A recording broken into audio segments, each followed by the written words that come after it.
நீங்கள் கேட்கவிருப்பது சிக்கன் பிரியாணியும் சீதேவி படமும். சிறுகதை. எழுதியவர் பிரபஞ்சன். ஒலி வடிவில் வழங்குபவர் அரவிந்தன். கதவு தட்டப்படுவதைக் கேட்டு புரண்டு படுத்தான் நாகராஜன். தம் அறைக்கதவுதானா என்று நிதானிக்க மேலும் 2 நிமிடங்களை எடுத்துக்கொண்டான்.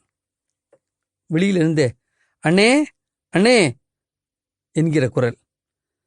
கண்கள் மூடியிருந்தாலும் ஜன்னல் வழி வந்த வெளிச்சம் இமை விளிம்புகளை ஊசியாய் குத்தியது. சிரமப்பட்டு கண்ணை திறந்து ஒரு சின்ன தவளைக்குட்டி மாதிரி சுவரில் இருந்த கடிகாரத்தை பார்த்தான். 9:10 நிமிடம் இருந்தது. சை, இன்னும் பொழுதே விடியல, அதுக்குள்ளார வந்துட்டானுங்களே பேமானி பசங்க என்று மனசுக்குள் வசை புரண்டது. முந்தின இரவு நீண்ட நேரம் விழித்திருந்தது.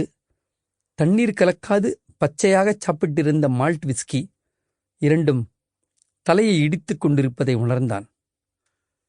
கண்ணை திறந்தால் இடி, எரிச்சல். தயங்கித் தயங்கி ஒரு விரல் முட்டி கதவை தட்டிக்கொண்டே இருந்தது. இனி தூங்க முடியாது. சிரமப்பட்டு எழுந்து உட்கார்ந்தான். மண்டை இடித்துக்கொண்டே இருந்தது. எழுந்து நின்றான். நழுவிய கைலியை கட்டிக்கொண்டான். மேசை டிராயருக்குள் கைவிட்டு துழாவி ஒரு 1/4 பாட்டிலை எடுத்தான்.